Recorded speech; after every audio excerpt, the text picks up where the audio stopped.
आज हम अरण्यकांड की कहानी सुनते हैं। राम, सीता और लक्ष्मण। रास्ते में उन्हें जटायु मिले, एक महान गरुड़ और राजा दशरथ के पुराने मित्र। उन्होंने कहा, मैं सीता की रक्षा करूंगा। वे कई ऋषियों के आश्रमों में गए। हर जगह ऋषि एक ही बात कहते, राक्षस हमारी तपस्या में बाधा डालते हैं, हमारी रक्षा कीजिए। राम ने वचन दिया। धीरे धीरे जंगल में फिर से शांति आने लगी। एक दिन वे धर्मव्रत नाम के एक ऋषि से मिले। चलते चलते अचानक मीठा संगीत सुनाई देने लगा।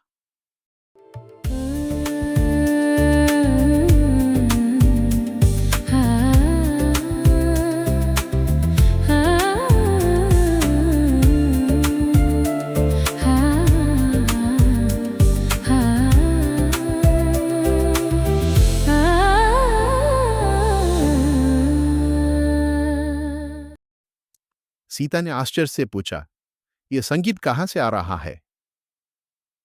ऋषि मुस्कुराए और बोले, बहुत समय पहले मांडकर्णी ऋषि यहां तपस्या करते थे।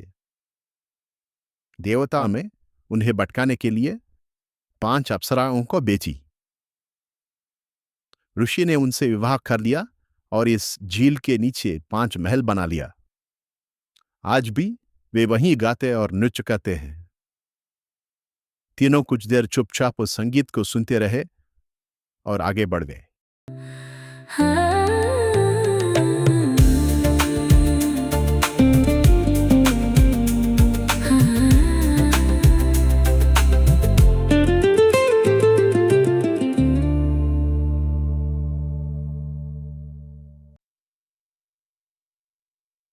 उन्होंने पंचवटी में एक छोटा सा आश्रम बनाया। सीता बहुत प्रसन्न थी।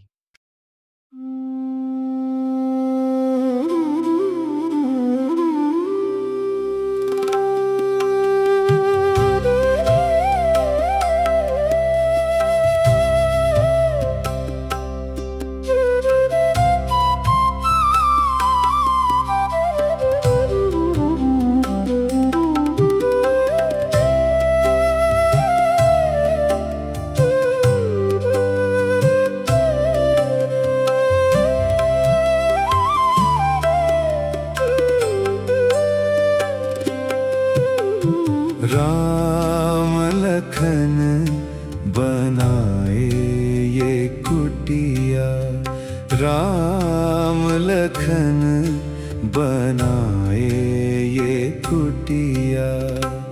सीता मैया रचाए रंगोली, सीता मैया रचाए रंगोली।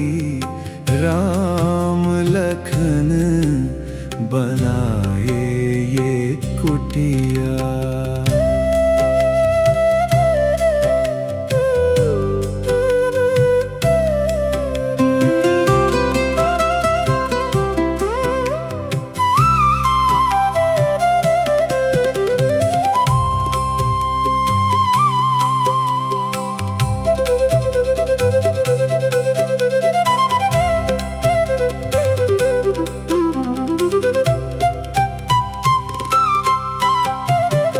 सूरज निकला,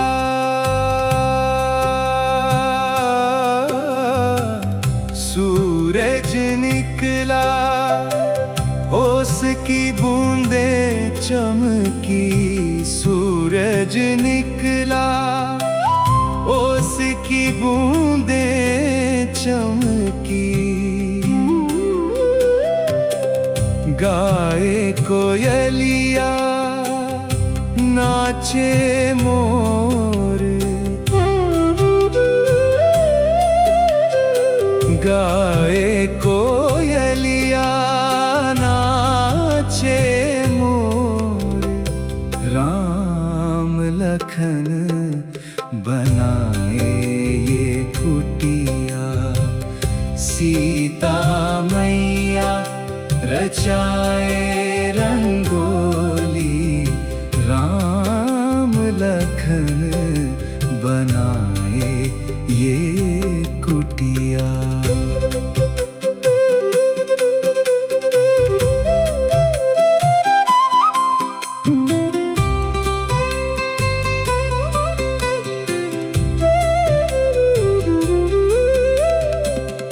मंद मंद बहे बन की पवन,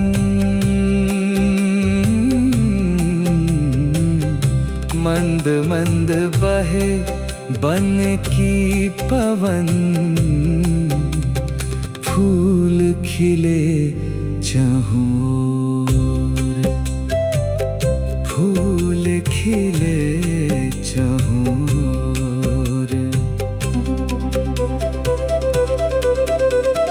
मंद मंद बहे बन की पवन, फूल खिले चहुर। राम लखन बनाए ये कुटिया, सीता मैया रचाए रंगोली।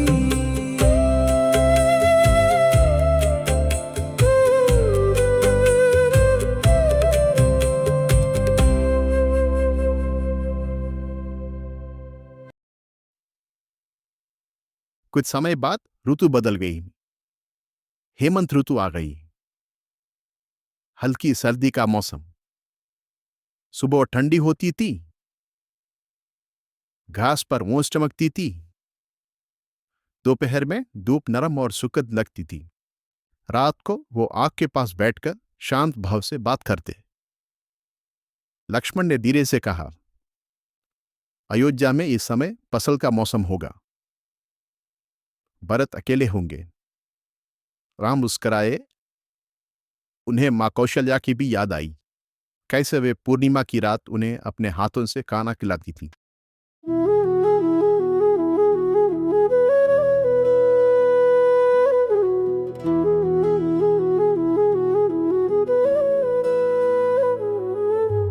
नींद न आए राम को बातें अभी है सीता को, चांदनी रात है यादों का साथ है। जनकपुर याद आए मन मुस्काए, लखन को भरत की याद सताए। ममता की बातें मन में समाए, राम को याद आए। माँ के वो कौर बच्चों की हंसी में, बीते ये भोर फूलों सी हंसी में। महके वनराज चांद भी मुस्काए, सुनकर ये चांदनी रात है यादों का साथ है। चांदनी रात है यादों का साथ है।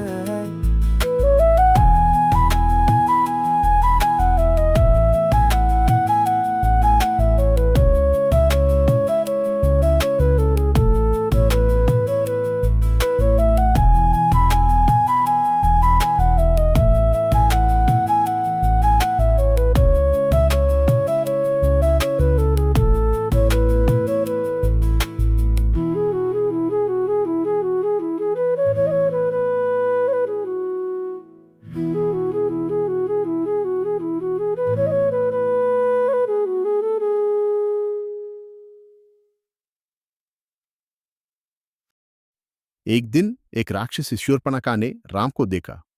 वह उनसे विवाह करना चाहती थी।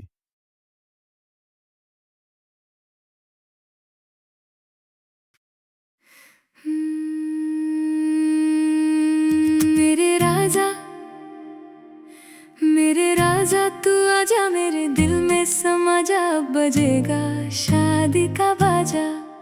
मेरे राजा तू आजा, मेरे दिल में समा जा। बजेगा शादी का बाजा। जब से देखा तुझे मैंने, खो गई नींद मेरी, दिल में बसा है मेरे राजा।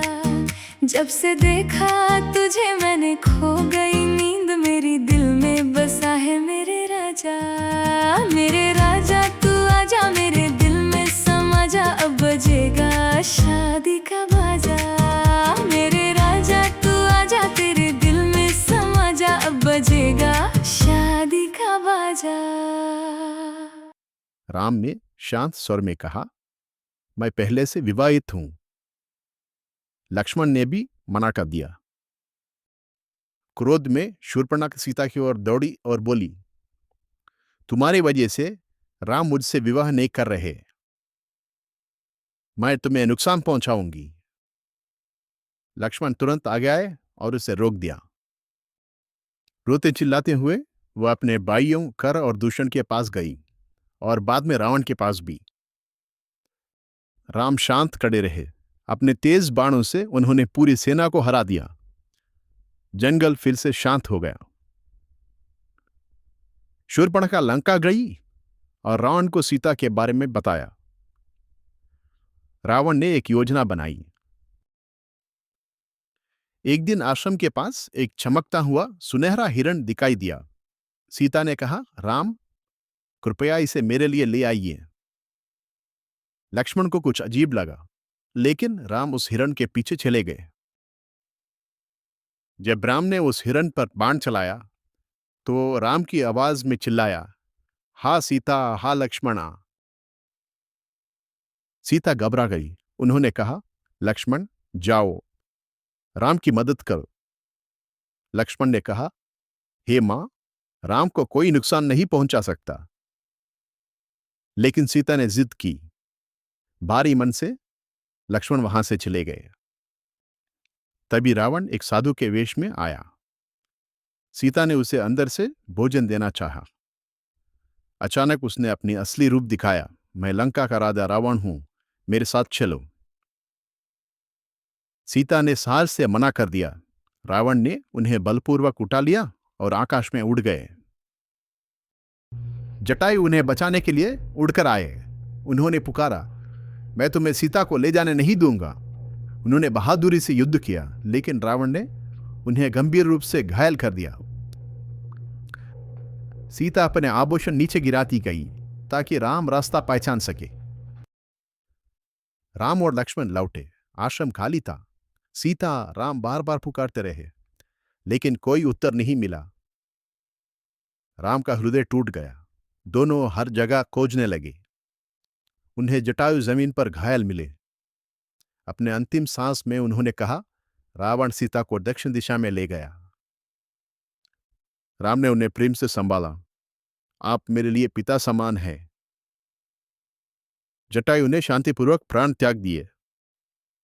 राम ने पूरे सम्मान के साथ उनका अंतिम संस्कार किया। आंखों में आंसू थे, लेकिन संकल्प और भी मजबूत हो गया। हम सीता को जरूर ढूंढेंगे, उन्होंने कहा।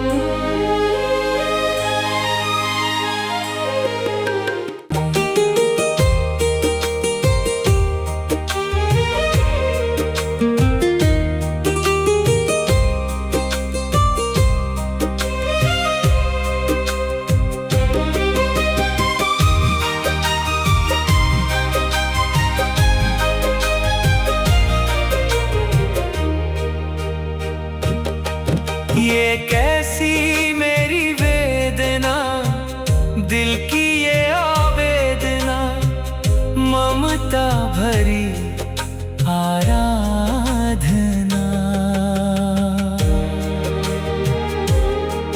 ये कैसी मेरी वेदना, दिल की ये आवेदना, ममता भरी आराधना। मेरे पिता दशरथ मेरे लिए तड़पे उस दिन। उनके मित्र जटायु मेरे लिए प्राण त्यागे इस दिन। मेरे पिता दशरथ मेरे लिए तड़पे उस दिन। उनके मित्र जटायु मेरे लिए प्राण त्यागे इस दिन। ये कैसी मेरी वेदना, दिल की ये आवेदना, ममता भरी आराधना। ये कैसी मेरी वेदना, दिल की ये आवेदना, ममता भरी आराधना।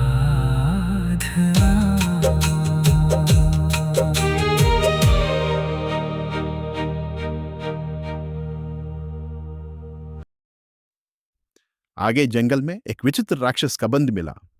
उसकी भुजाएं बहुत लंबी थी। वो दूर से ही किसी को पकड़ सकता था। राम और लक्ष्मण उसकी भुजाएं काट दी और उसे मुक्त किया।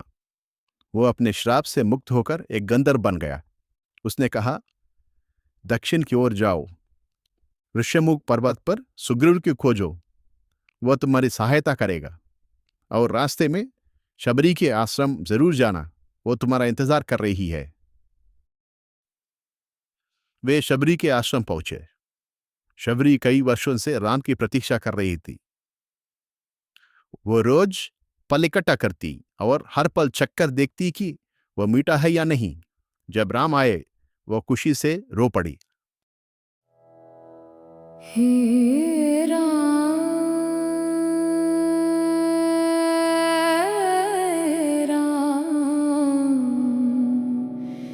हे राम,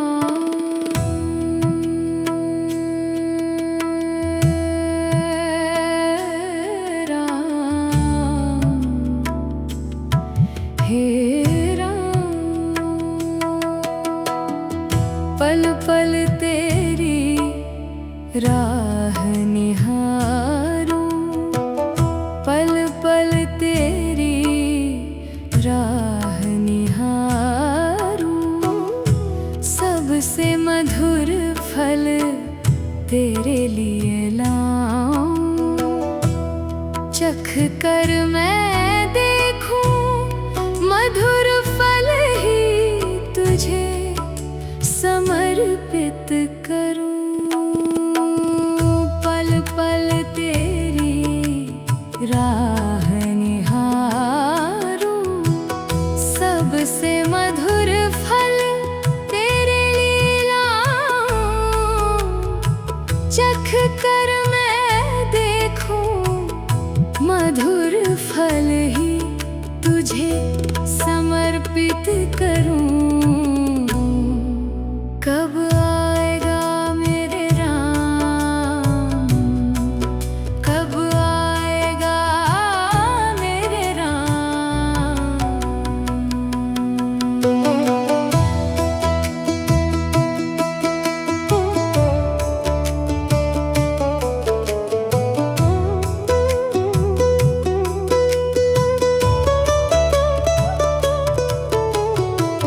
बूढ़ी हो गई, कमर झुक गई, बूढ़ी हो गई, कमर झुक गई, कब आएगा मेरे राम। हे राम, हे राम, ऋषि मतंग का वचन लिए, ऋषि मतंग का वचन लिए,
राम ने प्रेम से उनके झूठे बेर भी स्वीकार किए।